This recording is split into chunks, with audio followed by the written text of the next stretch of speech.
할렐루야, 존귀하신 하나님을 찬양합니다. 오늘도 기쁘고 감사한 마음으로 주님을 예배하기 원합니다.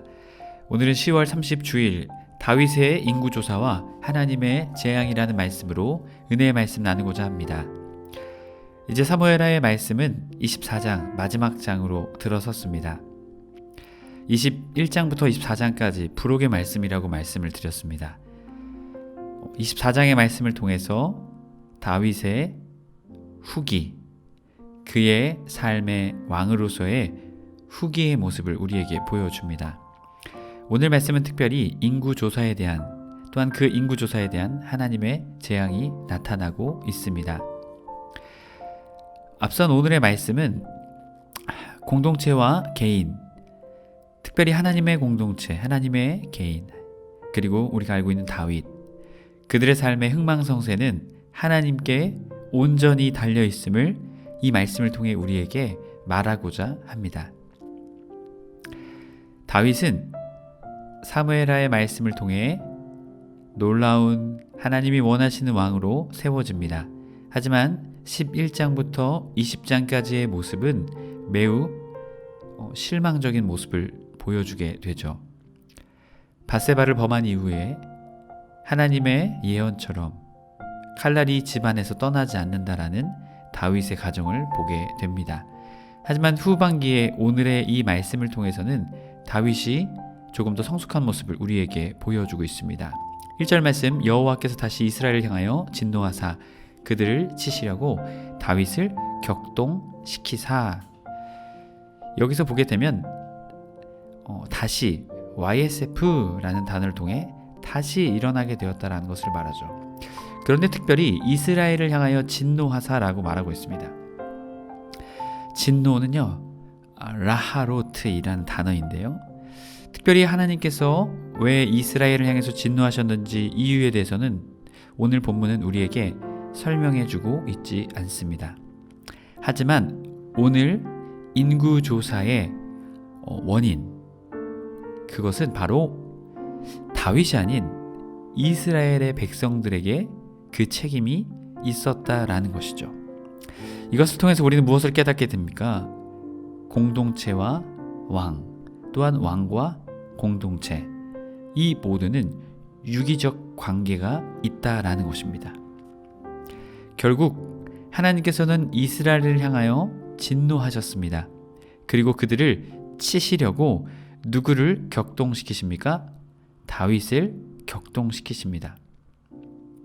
YST, 그를 격동시키십니다. 그의 마음을 움직이게 하셨다라는 것이죠. 가서 이스라엘과 유다의 인구를 조사하라 하신지라. 이것을 보게 되면 역대상 21장의 말씀에서는 다윗이 하나님이 격동시킨 것이 아니라 사단이 그 마음을 주었다라고 말을 하고 있습니다. 이것은 사무엘하의 말씀과 역대상의 말씀이 강조점이 다르기 때문에 그렇게 설명을 하고 있는 것입니다. 오늘 말씀에서는 다윗을 격동시키셨다라고 말합니다. 특별히 인구조사를 통해서 이것을 다윗이 이 조사를 하고자 했던 것이죠. 그러면 이 인구조사를 왜 하게 되었던 것일까요? 이어지는 말씀을 보면 알 수 있습니다. 2절, 이에 왕이 그 곁에 있는 군사령관 요압에게. 여러분, 다윗이 누구를 부릅니까? 군사령관 요압이죠. 이 인구조사의 핵심, 그것은 바로 군사력에 있다라는 것이죠. 이것은 9절의 말씀을 보게 되면 요압이 백성의 수를 왕께 보고하니 곧 이스라엘에서 칼을 빼는 담대한 자 80만 명이요, 이렇게 말하죠. 유다 사람 50만 명이었더라, 이렇게 말하고 있습니다. 이것을 통해서 다윗의 인구조사는 군사력, 그것을 확인하기 위한 것이었다라는 것이죠. 그 다음 2절 후반절, 이르되 너는 이스라엘 모든 지파 가운데로 다니며 이제 단부터 브엘세바까지 인구조사를 하여 백성의 수를 내게 보고하라 하니 요압이 왕께 아뢰되 이 백성이 얼마든지 왕의 하나님 여호와께 100배나 더하게 하사 내 주 왕의 눈으로 보게 하시기를 원하나이다.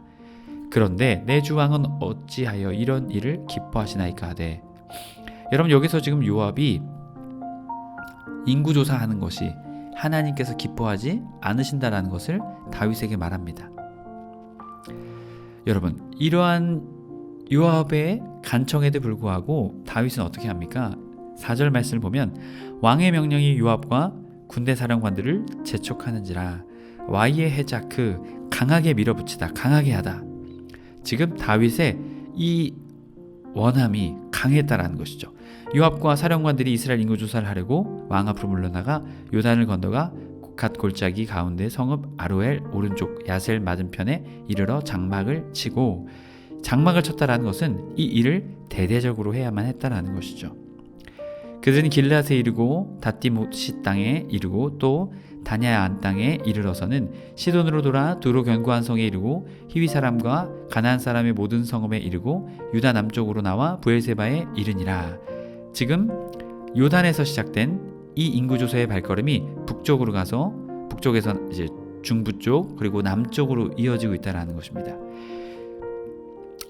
8절 그들 무리가 국내를 두루 돌아, 이것은 모든 땅을 돌았다라는 것입니다. 9달 20날 만에 예루살렘에 이르러 요압이 백성의 수를 왕께 보고하니 곧 이스라엘에서 칼을 빼는 대담한 자 80만 명이요 유다 사람 50만 명이었더라 라고 말합니다.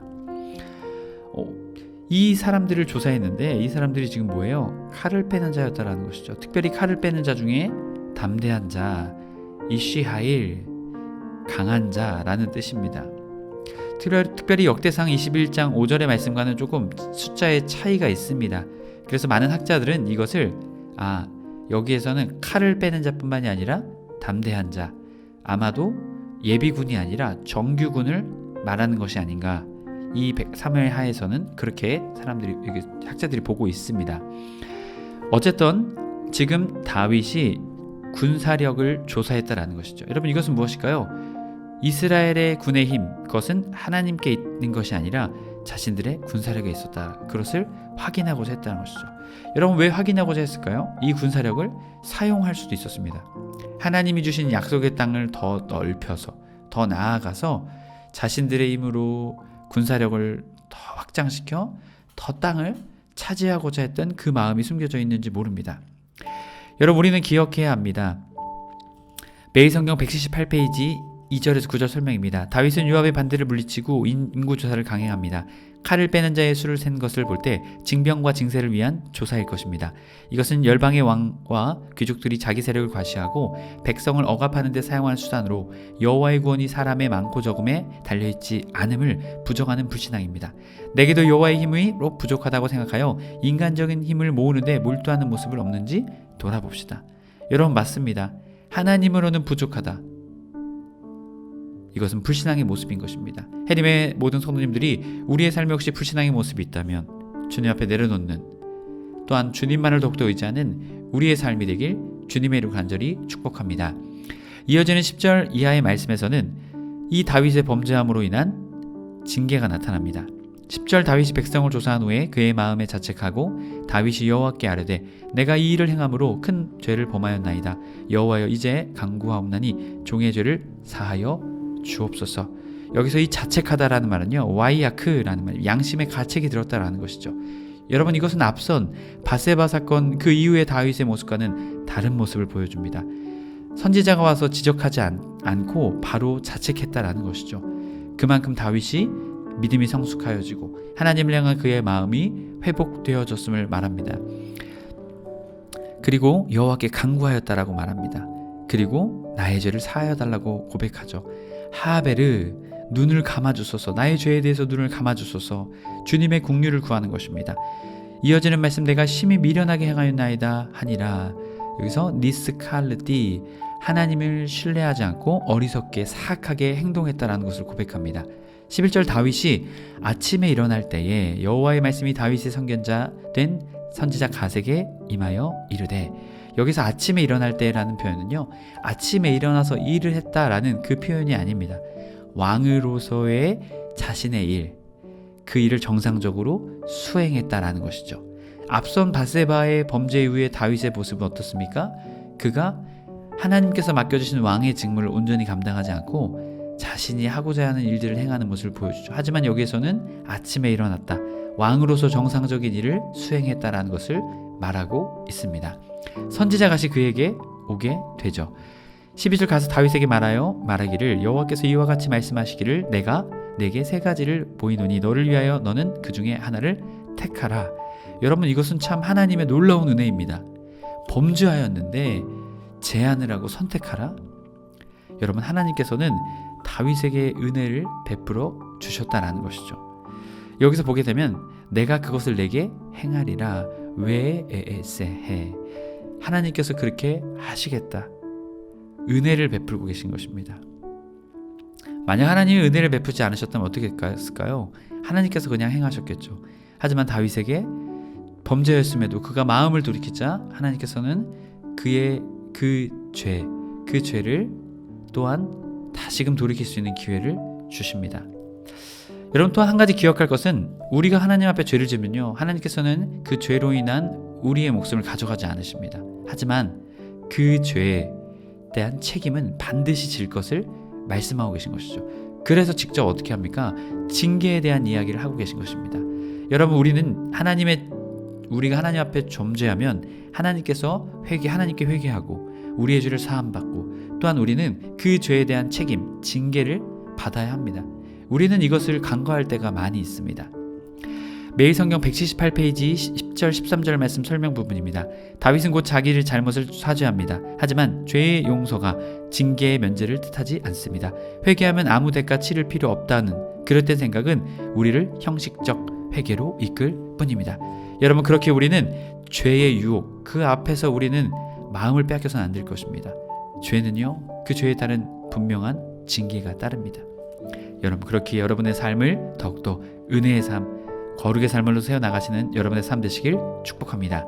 하나님께서는 세 가지의 제안을 하시죠. 13절, 왕의 땅에 7년 기근이 있을 것이니 혹은 왕이 왕의 원수에게 쫓겨 석 달 동안 그들 앞에서 도망할 것이니 혹은 왕의 땅에 사흘 동안 전염병이 있을 것이니까 왕은 생각하여 보고 나를 보내신 이에게 무엇을 대답하소서 하는지라. 지금 하나님께서 세 가지 제안을 하셨다라는 것이죠. 여러분, 다윗이 가세게 이르되 14절 말씀입니다. 내가 고통 중에 있도다. 청하건대 여호와께서는 긍휼이 크시니 우리가 여호와의 손에 빠지고 내가 사람의 손에 빠지지 아니하기를 원하노라 하는지라. 지금 결정하지 못하겠다라는 것이죠. 그런데 이것을 자세히 좀 살펴보게 되면요, 여호와의 손과 사람의 손이 있습니다. 여러분, 여호와의 손의 징계가 무엇일까요? 첫 번째 기근, 세 번째 전염병입니다. 또 사람의 손은 무엇일까요? 왕의 원수에게 쫓기는 것이죠. 여러분, 자신이 이것을 결정하지 못하겠다, 긍휼을 베풀기 원한다라고 말하죠. 여러분, 여기서 살펴보게 되면 기근은 외부적으로 사람들에게 곡식을 빌려오면 그 기근을 해결할 수도 있습니다. 하지만 질병은 어떻습니까? 그것을 해결할 수가 없죠. 오직 하나님만 그 질병을 해결할 수 있는 것입니다. 여러분, 그렇기에 이 고백을 통해서 다윗의 세 번째 것을 그 세 번째 전염병을 결정했을 것이다라고 신학자들은 많이들 추측하고 있습니다. 이에 여호와께서 어떻게 하십니까? 그 아침부터 정하신 때까지 전염병을 이스라엘에게 내리시니 단에서부터 브엘세바까지 백성의 죽은 자가 7만 명이나 되었더라. 여기서 보게 되면 아침은 아포르케, 그리고 정하신 때는요 에트모에드라는 것이죠. 이것은 사흘 동안의 전염병이 아니다라는 것이죠. 하나님이 정하신 때까지 했다라는 것입니다. 하나님이 그것을 이 재앙을 내리시는 것을 멈추셨다라는 것이죠. 16절 말씀, 천사가 예루살렘에 향하여 그 손을 들어 멸하려 하더니 여호와께서 이 재앙 내리심을 뉘우치사 백성을 멸하는 천사에게 이르시되 족하다, 이제는 내 손을 거두라 하시니 여호와의 사자가 여부스 사람 아리우나의 타작 마당 곁에 있은지라. 여러분, 여기서 하나님께서 이것을 뉘우치십니다. 와이의 니햄, 그냥 마음을 바꾸셨다라는 것입니다. 정하신 때까지. 여러분, 징계 속에서도 은혜 베푸시는 주님을 보길 원합니다. 17절, 다윗이 백성을 치는 천사를 보고 곧 여호와께 아뢰어 이르되 나는 범죄하였고 악을 행하였거니와 이 양무리는 무엇을 행하였나이까? 청하건대 주의 손으로 나와 내 아버지의 집을 치소서. 여러분, 이 다윗의 모습이 많이 달라졌죠. 이 죄악, 자신의 죄악으로 돌리고 있습니다. 사실 이 죄악의 처음 시작은 이스라엘 백성들의 죄악 때문에 하나님께서 진노하셔서 일이 시작되었습니다. 하지만 이 죄악이 자신의 잘못임을, 자신의 죄악임을 고백하며 나아가는 다윗, 결국 주님께서는 그 마음을 뉘우치사 마음을 바꾸신 것입니다. 여러분, 우리의 삶도 이 다윗의 삶과 같아야 될 줄 믿습니다. 우리의 죄, 우리의 잘못, 하나님께 회개하며 다른 사람들을 주님의 사랑으로 덮어줄 수 있는 그러한 믿음의 사람이 되어야 될 줄 믿습니다. 말씀을 붙잡고 기도하겠습니다. 사랑의 하나님 감사합니다. 오늘 다윗의 모습을 봅니다. 주님, 다윗의 모습, 사람들을 덮어주고 또한 자신의 범죄였을 때 자책하며 하나님께 나아가 회개했던 다윗, 여러분 우리의 삶도 이렇게 주님께서 세우실 줄 믿습니다. 주님, 우리의 삶을 죄악 가운데 삶이 아니라 거룩의 삶으로, 또한 주님의 징계 앞에 겸손함으로 나아가는 우리의 삶 되게 하여 주시옵소서. 주님, 또한 죄를 졌을 때 주님의 징계가 있음을 깨달아 주님, 죄를 멀리하며 그 징계를 온전히 감당할 수 있는 우리의 삶이 되게 하여 주시옵소서.